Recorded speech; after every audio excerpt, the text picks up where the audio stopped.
और जो इनका 16th बर्थडे था, विंग बहुत एक्साइटेड था कि उसे आज अपना थर्ड जेंडर का पता चलेगा कि आखिर वो अल्फ़ा, बीटा या फिर ओमेगा, उसका थर्ड जेंडर क्या होगा। विंग पूरा दिन ये सोच रहा था और अपने फैमिली के सभी को परेशान करके रखा था।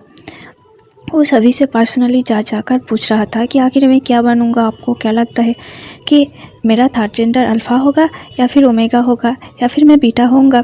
यहाँ तक कि वो तो अपने घर के मेड और ड्राइवर्स को भी नहीं छोड़ रहा था, वो सभी से जाकर पूछ रहा था। 3 दिन पहले से ही उसने सभी के नाक पर दम करके रखा था कि आखिर वो अल्फ़ा या फिर ओमेगा क्या बनेगा। वे फैमिली के सभी मेंबर्स और सारे मेट्स रात 12 बजे विंग के साथ हॉल रूम पे बैठ के एक केक लेके वेट कर रहा था। सभी को लग रहा था कि आज विंग का थर्ड जेंडर रिवील होगा। विंग का तो एक्साइटमेंट का ठिकाना ही नहीं था। वो तो बस बार बार घड़ी की तरफ देख रहा था और मन में सोच रहा था, आखिर कब 12 बजेगा, कब 12 बजेगा। फाइनली 12 बज जाता है, विंग का केक कट किया जाता है, लेकिन विंग को अपना थर्ड जेंडर पता नहीं चला था। विंग का थर्ड जेंडर अभी भी रिवील नहीं हुआ था। विंग बहुत परेशान हो गया। जब तक विंग का थर्ड जेंडर रिवील नहीं होता, तब तक विंग अपने उल्फ को भी नहीं पा सकता था। विंग के मदर विंग से कहते हैं, बच्चा अपने आँखों का कलर को चेंज करने की कोशिश करो। विंग के सीजे उसे कहते हैं कि तुम अपना फेरोमोन रिलीज़ करने की कोशिश करो, लेकिन ना ही विंग अपना फेरोमोन रिलीज़ कर पा रहा था और ना ही अपने आँखों के कलर को चेंज कर पा रहा था। बहुत कोशिश करने के बाद भी विंग को अपना पावर नहीं मिला था। विंग बहुत ज़्यादा उदास हो गया था, उसके आँखों से आंसू निकल रहा था। विंग का दिल बहुत दुख रहा था। उसे लग रहा था कि अब तो स्कूल में सारे बच्चे विंग को चिढ़ाएंगे, क्योंकि सभी को अपना 16 बर्थडे पर अपना थर्ड जेंडर पता चल जाता है और उसके साथ उन लोगों को अपना उल्फ भी मिल जाता है। लेकिन विंग सबसे अलग था, बेहद अलग था। विंग के उदासी को देखकर विंग के फादर ने कहा, अभी तो सिर्फ रात के 12 बजे हैं, अभी तो तुम्हारा पूरा बर्थडे बाकी है, पूरा दिन बाकी है। अभी शायद तुम्हें अपना थर्ड जेंडर और उल्फ दिन में ही मिल जाए। जाओ, जाके सोने जाओ। ये कह के उन्होंने विंग को अपने कमरे में भेजा दिया। सभी लोग भी परेशान थे कि आखिर विंग को अपना थर्ड जेंडर क्यों नहीं मिला, लेकिन वो विंग के सामने ये नहीं दिखा सकता, क्योंकि एक तो विंग उन लोगों का बेहद प्यारा था और बहुत ज़्यादा नॉटी था और बहुत ज़्यादा इमोशन भी था। विंग छोटी छोटी बातों को अपने दिल पे ले लेता था और रो पड़ता था। जियांग फैमिया ने विंग को समझाया कि ये नॉर्मल बात है, किसी किसी के साथ ऐसा होता नहीं, सिर्फ किसी किसी के साथ नहीं, बहुत सारे लोगों के साथ ऐसा होता है कि उन्हें प्रॉपर टाइम पे अपना थर्ड जेंडर नहीं मिलता। इसका मतलब ये तो नहीं कि उन लोगों का थर्ड जेंडर कभी भी नहीं रिवील होगा, पर वक्त के साथ साथ। उन लोगों के बातों को सुनकर विंग को एक उम्मीद की किरण दिखाई दिया था कि आज रात नहीं तो कल सुबह उसे ज़रूर अपना वुल्फ फॉर्म मिल जाएगा। वो जान भी पाएगा कि उसका थर्ड जेंडर क्या है। शायद आज रात की ही देरी है, शायद सुबह आँख खुलने पर ही उसे पता चल जाएगा। ये सोचकर विंग कुछ मैनिफेस्ट करने लगा और सोने चला गया। अगले दिन सुबह उठ के विंग बहुत ही उम्मीद के साथ अपना आँखें खोलता है। उसे लगा था कि उसका आँखों का कलर शायद चेंज हो जाएगा, लेकिन वो अभी भी अपने आँखों के कलर को चेंज नहीं कर पा रहा था। फिर उसने अपने फेरोमोन को रिलीज़ करने की कोशिश किया, लेकिन उसका फेरोमोन भी रिलीज़ नहीं हो रहा था। विंग के सीजे विंग को नींद से जगाने आई थी। सीजे ने विंग को समझाया कि आसियान, ये नॉर्मल है। कई लोगों को तो अपना थर्ड जेंडर जानने के लिए सालों सालों तक इंतज़ार करना पड़ता है। ये कह के यानली विंग को शांत करने लगी। विंग फिर भी दुखी था, इसलिए जियांग यानली विंग को शांत करने के लिए अपना कामिंग फेरोमोन रिलीज़ करने लगी। थोड़ी देर बाद विंग पूरी तरह से एनर्जेटिक फील करने लगा और वो कूदते उछलते हुए नीचे ब्रेकफास्ट के लिए चला गया और फिर से जाके घर के मेट्स को परेशान करने लगा। दरअसल विंग इतना नॉटी बच्चा था कि वो हर किसी के साथ शैतानी करता था। स्कूल से उसके आए दिन कॉम्प्लेन आता रहता कि वो या तो टीचर्स को परेशान करता या फिर अपने जूनियर्स को या फिर अपने क्लासमेट को बुली करता था, और घर पे वो नौकरों और ड्राइवर्स के साथ अपना बचकानी हरकतें जारी रखता। वो सबको परेशान करके रख देता। लेकिन इस सब के बावजूद भी विंग घर का लाडला बच्चा था। घर के सभी लोग, यहाँ तक कि सर्वेंट्स भी विंग को बहुत लाड प्यार से रखते थे। विंग को अगर ज़रा सा भी कुछ हो जाए या फिर कुछ खरोच लग जाए तो विंग पूरा घर सर पे उठा लेता था। उसे बचपन से ही थोड़ा सा भी तकलीफ सहने की आदत नहीं था। मुंह में सोने का चम्मच लेकर विंग का जन्म हुआ था। जब कभी भी विंग किसी काम की वजह से या फिर किसी और वजह से घर से थोड़ा सा भी दूर जाता था तो घर सूना पड़ जाता था। सर्वेंट्स, मेट्स किसी को भी अच्छा नहीं लगता था। विंग होता तो घर में मानो चहक महक रहता। इसलिए विंग सबका और भी ज़्यादा प्यारा बच्चा था। विंग के बर्थडे के लिए पूरे चियांग मेंशन को बहुत अच्छे से सजाया गया था। विंग का पसंद का थीम रखा गया था और विंग का मनपसंद का केक लाया गया था। विंग को सुपरमैन बहुत पसंद था बचपन से ही, इसीलिए केक में भी सुपरमैन का डिज़ाइन किया गया था। विंग तो बहुत ज़्यादा खुश था और बंदरों की तरह हर जगह उछल रहा था। बड़े बड़े बिजनेसमैन और सभी लोगों को इनवाइट किया गया था। पार्टी के टाइम होता है और एक एक करके सभी गेस्ट आने लगते हैं। विंग के बर्थडे के लिए स्पेशली विंग के लिए एक वाइट सूट पर्सनली डिज़ाइन किया गया था जो कि बहुत सुंदर था और विंग उसमें बिल्कुल भी किसी प्रिंसेस जैसा लग रहा था। बहुत ही क्यूट और चार्मिंग लग रहा था। जो कोई भी विंग को एक नज़र देख रहा था वो देखता ही रह गया था। फाइनली टाइम होता है और विंग को केक कट करने के लिए बोला जाता है। विंग केक कटता है और एक एक करके सभी को खिलाने लगता है। फाइनली जब जियांग चैंग की बारी आता है तो विंग एक डेविल सा स्माइल करता है और जियांग चैंग को खिलाने के बहाने उसके पूरे मुंह पर केक लगा देता है। जियांग चैंग को बहुत ज़्यादा गुस्सा आता है क्योंकि उस पार्टी में जियांग चैंग का क्रश भी आया हुआ था। जियांग चैंग 21 साल का था। उसे अपना मेट मिल गया था। उसका मेट का नाम था वन जिंग जो कि एक सुपर मॉडल थी। जियांग यानली और जियांग चैंग दोनों ही ट्विंस थे। जियांग यानली को भी अपना अल्फा मिल गया था, लेकिन विंग को अभी तक अपना थर्ड जेंडर का ही पता नहीं चला था। विंग जिंग को देखकर जियांग चैंग को बहुत ज़्यादा शर्म आता है। वो विंग के कान को पकड़ के कहता है, बदमाश, आखिर तुम ऐसा कैसे कर सकते हो। विंग जियांग चैंग के कान के पास अपना फेस ले जाता है और उसे कहता है ऐसे। ये कहकर वो जियांग चैंग के फेस पे और भी ज़्यादा क्रीम लगा देता है, जिस बात को देख के सभी लोग हंसने लगते हैं। वन जिंग भी हंस रही थी जियांग चैंग को देखकर। जियांग चैंग अपना मुंह छुपाते हुए वॉशरूम पे चला जाता है अपने आप को क्लीन करने के लिए और विंग अपना पेट पकड़ के हंसता ही रह जाता है। तभी मैडम यू आके विंग को डांटते हुए कहती है, आसियान, ऐसा मत करो, देखा ना कितने सारे लोग हैं, इतने सारे गेस्ट के सामने तुम अपने भाई को क्यों परेशान कर रहे हो। अब तुम्हें नहीं लगता कि गेस्ट चले जाने के बाद वो तुम्हारा कुछ बुरा हाल करने वाला है। विंग तब पैनिक करने लगता है और कहता है, मम्मा अब प्लीज़ जियांग चैंग से मुझे बचा लो। और मुझे सच में नहीं लगा था कि वो कुछ करेगा। मैं तो बस उसके साथ मजाक करना चाहता था। मैडम यू ने उसके गालों को सहलाते हुए कहा, आसियान, मजाक करो लेकिन जगह और समय देख के करो। हर जगह मजाक अच्छी बात नहीं होता है बेटा। विंग सॉरी बोलकर सिर हाँ में हिला दिया और कहा, मम्मा प्लीज़ इस बार के लिए माफ़ कर दो, आगे से ध्यान रखूँगा। ये कहकर वो मैडम यू को अपना स्माइल दिखाने लगा। मैडम यू भी उसके स्माइल पे पिघल गया। उस दिन भी निकल गया, लेकिन विंग को अपना थर्ड जेंडर के बारे में पता नहीं चला। देखते ही देखते विंग का 17th बर्थडे चला आया। विंग को अभी भी अपना थर्ड जेंडर और अपना वुल्फ नहीं मिला था। विंग बहुत ज़्यादा परेशान था क्योंकि उसे बच्चे चिढ़ाते थे कि उसे तो अभी तक अपना थर्ड जेंडर भी नहीं मिला। और इस बात से गुस्सा होकर विंग कभी कभी अपने क्लासमेट्स को, जो लोग उसे चिढ़ाया करते थे, उसे पीट देते थे और उसके साथ बहुत बुरी तरह से झगड़ा करता था। हर वक्त विंग झगड़ा करता था और विंग की वजह से लुहान फंस जाता था। फिर दोनों को ही पनिशमेंट मिलता और दोनों के घर वाले को बुलाया जाता था। लेकिन विंग और लुहान दोनों के ही फैमिली बहुत बड़े बिजनेसमैन में से आते हैं। उनका फैमिली बहुत सारा पैसा स्कूल के लिए डोनेट करते थे, इसलिए दोनों को ज़्यादा पनिशमेंट नहीं मिलता। बस छोटा मोटा पनिशमेंट देके उन लोगों को छोड़ दिया जाता था। आज विंग का 18th बर्थडे था। विंग को अभी भी अपना उल्फ नहीं मिला था। विंग तो इस बारे में भूल ही चुका था कि उसका थर्ड जेंडर और उल्फ अभी भी रिवील होना बाकी है। लेकिन मिराकुलसली इस बार जब अपने 18th बर्थडे पर विंग अपना बर्थडे केक काट रहा था, तभी उसके आंखें ब्लू कलर में शाइन करने लगा। सभी लोग देख के एक पल के लिए हैरान हो गए। विंग के सीजर ने कहा, आसियान, अपने फेरोमोन्स को रिलीज़ करो। विंग तभी अपने फेरोमोन को रिलीज़ करने की कोशिश करता है। विंग के फेरोमोन को सुन के सभी लोग मदहोश हो गए थे क्योंकि विंग के फेरोमोन बिल्कुल लोटस जैसा स्मेल कर रहा था। मैडम यू खुश होकर विंग को अपने गले से लगा लेती है। मैडम यू की आंखों में आंसू था।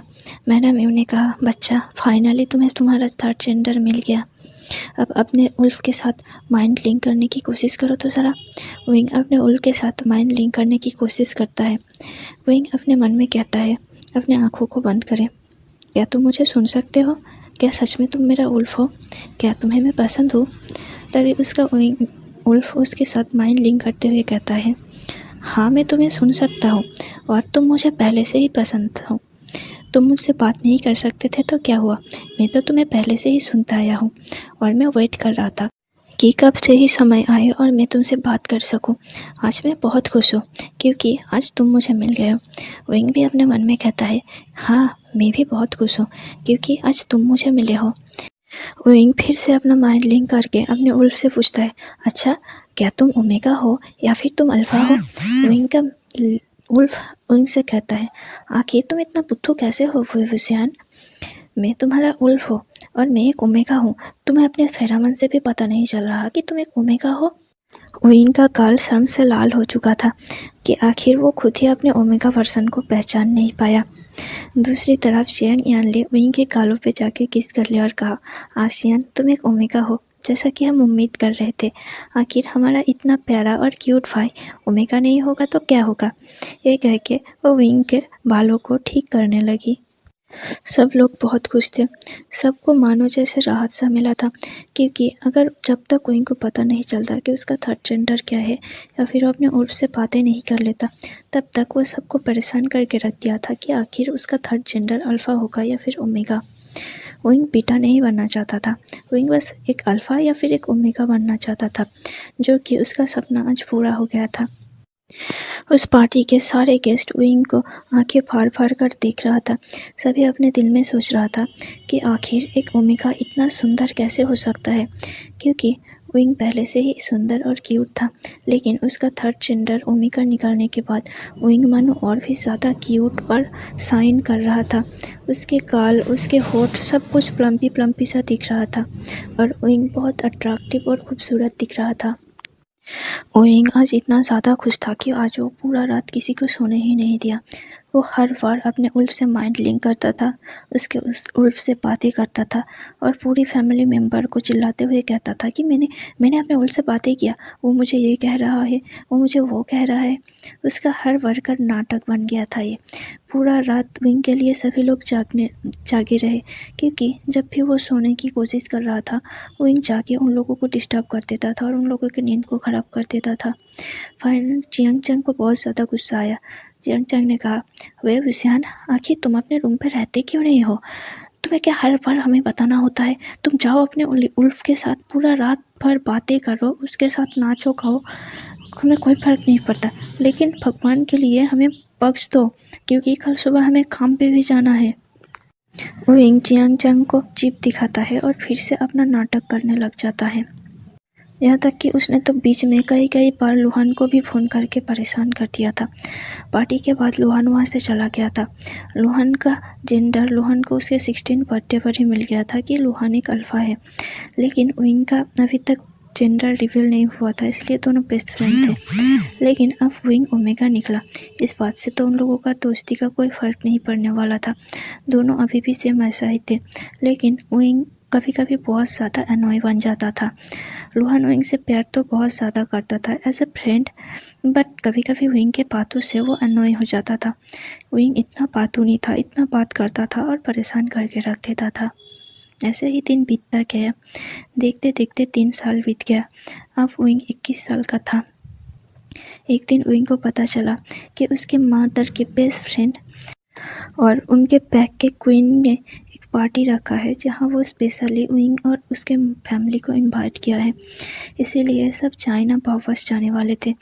दरअसल विंग के जन्म के बहुत साल पहले से ही वो लोग साउथ कोरिया पे रहते हुए आए थे। अपने बिजनेस के चलते वो लोग साउथ कोरिया में ही रहते थे। कभी कभी जियांग चैंग और जियांग फैंगमियान चाइना पे जाते थे और अपना बिजनेस को संभालते थे, बाकी टाइम वो साउथ कोरिया में ही रहते थे। जब वो लोग जाते थे सिर्फ 2-4 दिन से ज़्यादा नहीं रुकता था। विंग को अच्छे से घूमने का मौका ही नहीं मिला। विंग इससे पहले 2-4 बार गया तो था चाइना में, लेकिन वो ज़्यादा अच्छे से एंजॉय नहीं कर पाया। वो और भी ज़्यादा रहना चाहता था चाइना में, लेकिन उसे रहने नहीं दिया गया था। लेकिन इस बार वो लोग 2 हफ्ते तक चाइना में रहने वाले थे, जिस बात से वोइंग बहुत ज़्यादा खुश था और उछल उछल के सभी को परेशान कर रहा था। वो उछल उछलते कार में गया और कार में जाके विंडो सीट पर बैठ गया। जियांग चंग ने कहा, यू मंकी, तुम ज़्यादा उछला मत। एक बार गिर गए और पैर में चोट लग गया तो तुम्हारा तो चाइना जाना यूँ कैंसिल हो जाएगा। जियांग चंग की बातों को सुन के विंग को गुस्सा आया और वो जियांग चंग के पीछे जाकर एक मुक्का मार दिया। जियांग चंग गुस्से से तिलमिला उठा और कहा, यू लिटिल डेविल, क्या तुम्हें जरा सा भी चैन नहीं है? खुद तो शांति से नहीं रह सकते, कम से कम दूसरों को तो शांति से रहने दो। मैं तुमसे बड़ा हूँ, आखिर तुम मेरे ऊपर हाथ कैसे उठा सकते हो? विंग इस बात से जियांग चंग को जिद दिखाने लगा और उसे चिढ़ाने लगा। विंग 21 साल का था, लेकिन उसे अभी भी अपना मेट नहीं मिला था। जब विंग का जेंडर रिवील नहीं हुआ था तब विंग सबको परेशान करके रख दिया था, और अब जब विंग का मेट नहीं मिल रहा है तब भी विंग सबको परेशान करके रख दिया कि आखिर उसको उसका मेट क्यों नहीं मिल रहा है। क्या वो अपने मेट के बिना ही ऐसे गुजार लेगा? जब जब विंग का हीट आता था तब विंग को बहुत ज़्यादा तकलीफ़ होता था। वो अपने मेट के लिए तड़पता था, लेकिन वो अभी तक उसके मेट से नहीं मिला था। और अब जब चाइना जाने की बारी आई तो विंग बहुत ज़्यादा उछल रहा था, इसलिए उसे शांत करने के लिए मैडम यू बस यूँ ही कह दिया था कि इतना ज़्यादा मत उछलो आसियान। क्या होगा अगर वहाँ जाके तुम्हें तुम्हारा मेट मिल गया और वो तुम्हें इस हालत पे देखकर छोड़ के चला गया? तो विंग डर गया और कहा, हाँ सच में? अगर सच में मुझे चोट लग गया तो क्या मेरा मेट मुझे छोड़ के चला जाएगा? नहीं, बिल्कुल नहीं। आसियान बिल्कुल भी अब शरारत नहीं करेगा। आसियान चुपचाप बैठा रहेगा। ये कह के वो पूरा रास्ता शांत होकर बैठकर जाने लगा। वो लोग पार्टी से 3-4 दिन पहले ही आ गए थे चाइना, और लोग वो अपने मेंशन में ठहरते हैं। जियांग का बहुत बड़ा मेंशन था चाइना पर। विंग अपने सिबलिंग्स के साथ बहुत सारी जगह घूमता है। वो बहुत ज़्यादा खुश था। वो बस पार्टी के लिए बहुत ज़्यादा एक्साइटेड था। हर बार वो अपने उल्फ से माइंड लिंक करके कहता है, क्या तुम्हें लगता है पार्टी में जाके मुझे मेरा मेट मिलेगा? तब उसका उल्फ कहता था कि हाँ ज़रूर मिलेगा, मुझे बिल्कुल यकीन है कि हमें हमारा मेट ज़रूर मिलेगा पार्टी में। जब भी मेट का बात आता था तो विंग शर्मा जाता था। उसका गाल और कान शर्म से लाल हो जाता था। वो बस प्लासी करता रहता था और मन में अपना ख्याली पुलाव बनाता था। फाइनली आज पार्टी का दिन था। मैडम यू ने विंग के लिए स्पेशली एक रेड ड्रेस डिज़ाइन किया था, जिसमें विंग बहुत ज़्यादा क्यूट और अडोरेबल लग रहा था। जियांग यानली और जियांग चंग कोई भी विंग से अपना आंखें ही नहीं हटा पा रहा था। विंग इतना ज़्यादा क्यूट लग रहा था उस ड्रेस में। विंग अपना दांत दिखाते हुए कहता है, सिचे आचंग, मैं कैसा लग रहा हूँ? वो लोग विंग के बालों को रफल करते हैं और कहते हैं, तुम बहुत ज़्यादा ब्यूटीफुल लग रहे हो, बिल्कुल एक परफेक्ट ओमेगा। जो सुन के विंग बहुत ज़्यादा प्लस करता है और अपने मन में ही कहता है, हाँ बिल्कुल, पार्टी में तो सिर्फ विंग और विंग ही छाए रहेगा। भला किसी की हिम्मत होगा विंग से नज़र हटाने की? एक सोचता है और स्माइल करता है। जियांग चंग उसे कहता है, तुम फिर से अपना ख्याली पुलाव बनाने लगे? अभी के अभी अपना ख्याली पुलाव से बाहर निकलो और जाओ जाके कार में बैठो। विंग जियांग चंग को देख के अपना मुख फिरा लेता है और जाके कार में बैठ जाता है। रॉयल पैलेस में ही पार्टी रखा गया था। रॉयल पैलेस को बहुत सुंदर से डेकोरेट किया गया था। विंग के घर भी बहुत ज़्यादा बड़ा था, लेकिन ये रॉयल पैलेस उससे भी ज़्यादा बड़ा था। विंग मुंह खोलकर पूरे डेकोरेशन को देख रहा था। बहुत ज़्यादा सुंदर लग रहा था। विंग के आंखें शाइन कर रहा था, लेकिन विंग के अंदर एक बेचैनी सा फील हो रहा था। उसे लग रहा था कि कुछ अजीब हो रहा है, कुछ अजीब होने वाला है, लेकिन विंग उस बात से उतना गौर नहीं करता। वो अपना हरकतें फिर से जारी रखता है और इधर उधर कूदने लगता है। जियांग चंग उसे पकड़े हुए था ताकि वो उन लोगों को छोड़कर कहीं भाग ना जाए, क्योंकि अक्सर ऐसा ही होता है। विंग के तरफ एक पल भी ध्यान हटा विंग से तो विंग इधर उधर चला जाता था, और उन लोगों को विंग को ढूंढने में बहुत ही ज़्यादा तकलीफ़ होता था। और जबकि उनके का क्वीन का पार्टी था तो जाहिर सी बात है बहुत सारे लोग आने वाले थे, बहुत भीड़ बढ़ने वाला था। इसीलिए विंग कहीं खो ना जाए इस डर से जियांग चैंग विंग के हाथों को कस के पकड़े हुआ था। वही विंग था जो कि इधर उधर जाना चाहता था, लेकिन जियांग चैंग की वजह से वो नहीं जा पा रहा था। विंग अपना मन में सोचता है, आखिर इस जियांग चैंग के बच्चे को हुआ क्या है? ये मेरे हाथ को अगर ऐसे पकड़ के रखेगा तो मैं कहीं कैसे जाऊँगा? मुझे पार्टी घूमना है, मुझे पूरा पार्टी देखना है, मुझे एंजॉय करना है। लेकिन ये जियांग चैंग के बच्चे, इसने तो सोचा हुआ है कि ये मुझे एंजॉय ही नहीं करने देगा। रुको, इसे बताता हूँ। ये सोचकर विंग मन में कुछ सोचने लगा। विंग सोचता है कि उसे मौका मिलते ही वो जियांग चैंग के हाथों से अपने हाथों को छुड़वाएगा और वहाँ से निकल जाएगा। वो ऐसा करने ही वाला था कि उसके फैमिली मेम्बर्स आ गए और उसके दूसरे हाथ को पकड़ लिया। विंग मन में सोचता है, लो मर गया, अब तो जियांग चैंग कम था कि अब ये लोग भी आ गए। सच में ये लोग किसी भी पार्टी में मुझे एंजॉय ही नहीं करने देता। ये सोचकर विंग अपना मन को मारकर उन लोगों के साथ जाने लगता है। विंग को क्वीन को देखने की एक्साइटमेंट थी, क्योंकि विंग इससे पहले कभी भी क्वीन से नहीं मिला था। विंग अपने माँ से पूछते हुए कहता है, मम्मा, हमें पार्टी में आए हुए आधे घंटे से भी ऊपर हो गया, लेकिन ये क्वीन कितना रूड है ना, अभी तक हमसे नहीं मिलने आए। ये कह के वो अपना मुंह फुलाने लगा। मैडम ने विंग को समझाया कि बेटा ऐसा नहीं कहते, वो बहुत बिजी होगी, इसीलिए तो उन्होंने उन लोगों को नहीं पता कि हम आए हैं। अगर पता होता तो वो अभी के अभी हमारे पास आ जाते। ये कह के मैडम और कुछ कह पाते इससे पहले ही उन्होंने एक वॉइस सुना जो कि कह रहा था, किसने कहा कि मैं रूड हूँ? हाँ। विंग अपने खुले मुंह से उधर देखने लगा। विंग को देखने पर ही पता चल गया कि ये कोई और नहीं बल्कि ये क्वीन है, क्योंकि वो बहुत एलिगेंट थी और बहुत ज़्यादा खूबसूरत थी। वो विंग की तरफ देख के स्माइल कर रही थी। दरअसल लैनी को पहले से ही पता था कि मैडम लैन पहले से जियान ली और जियांग चैंग से मिल चुकी थी, लेकिन वो विंग से कभी नहीं मिला। उन्हें पता था कि उनके बेस्ट फ्रेंड का एक नॉटी सा तोमे का बच्चा है जिसे वो आज तक नहीं मिल पाई। लेकिन अब जब वो इधर आ रही थी उन लोगों से मिलने, तभी वो सुना कि वो बच्चा उसके नाम पर कंप्लेन कर रहा है और उसे बहुत ही ज़्यादा रूड कह रहा था। मैडम लैन ई को ये देखकर ही पता चल गया कि ये कोई और नहीं, उनका बेस्ट फ्रेंड जियांग यू का ओमेगा बच्चा था। उसका नाम भी उसे पता था कि विंग। क्वीन ने विंग के पास आके कहा, क्या तुम वेवुसियन हो? विंग अपना मुंह हाँ में खोल दिया और कहा, हाँ, आपको कैसे पता कि मेरा नाम वेवुसियन है? मैडम लैन ने कहा, बस ऐसे ही मुझे पता चला, तुम्हें देख के मुझे लगा कि तुम वेवुसियन ही हो। विंग ने कहा, हाँ, तो आपका नाम मेरा नाम आपको पहले से ही पता था, है ना? मैडम लैन स्माइल करके कहता है, हाँ, मुझे पता था। मैडम लैन के स्माइल को देखकर विंग पिघल गया। विंग ने कहा, सच में आप तो बहुत ही ज़्यादा ब्यूटीफुल हो। उसके लिए माफ़ कर देना हाँ कि मैंने आपको रूड कहा था।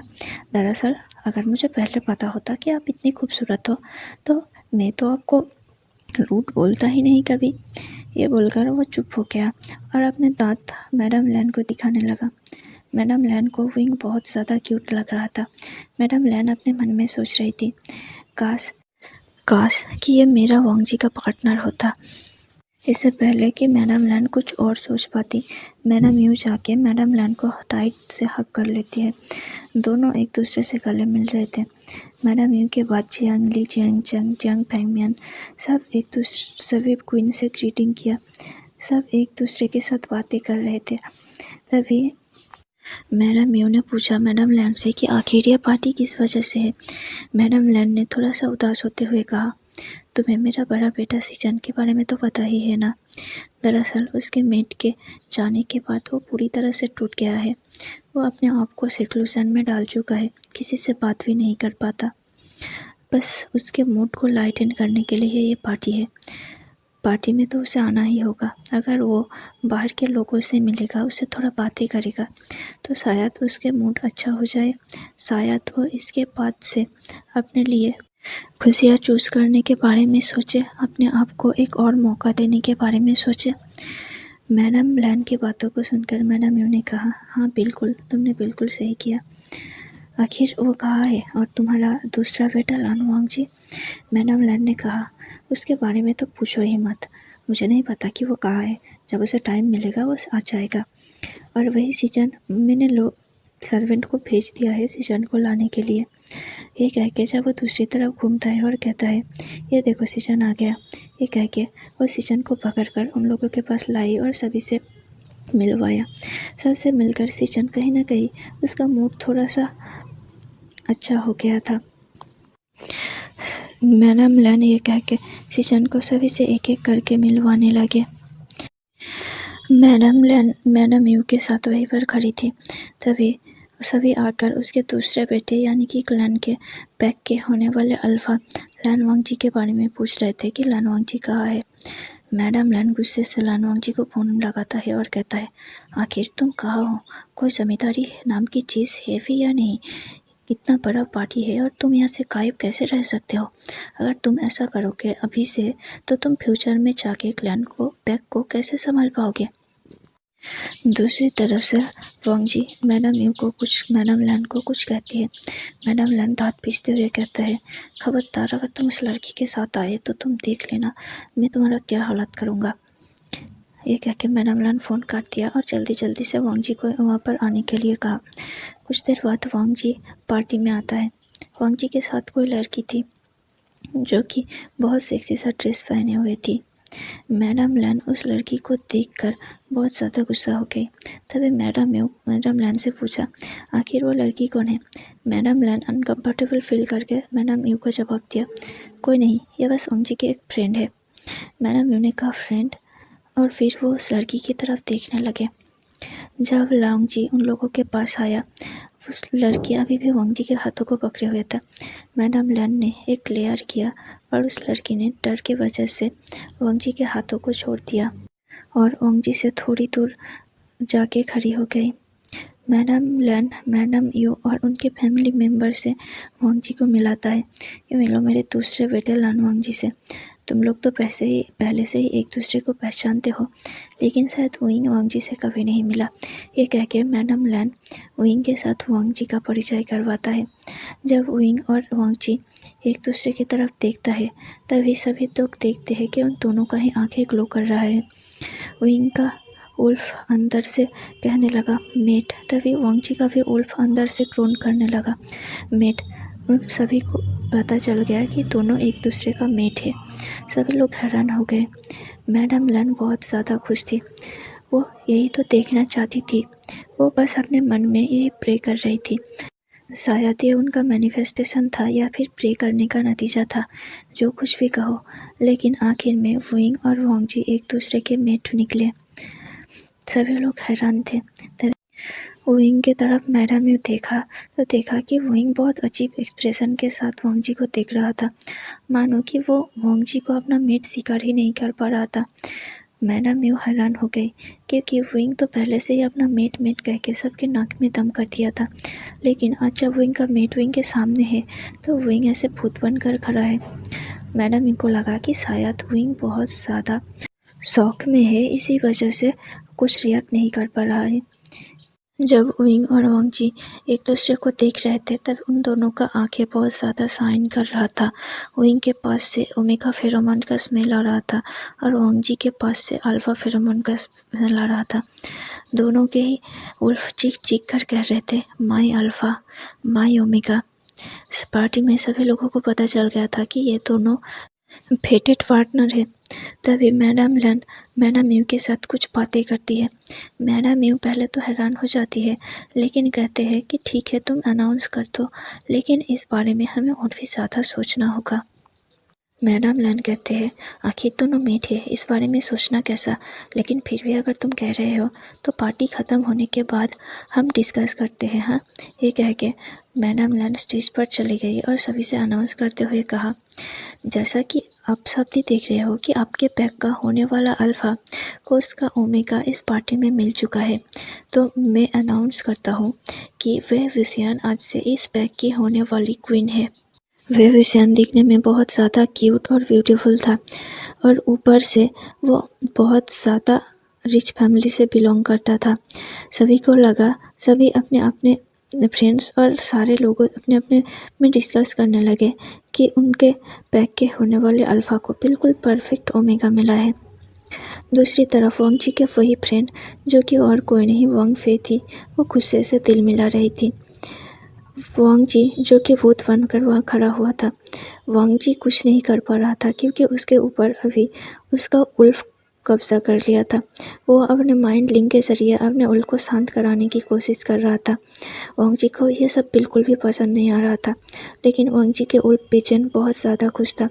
बीचन अभी अपने अंदर डांस कर रहा था और सिर्फ माई ओमेगा चिल्ला रहा था।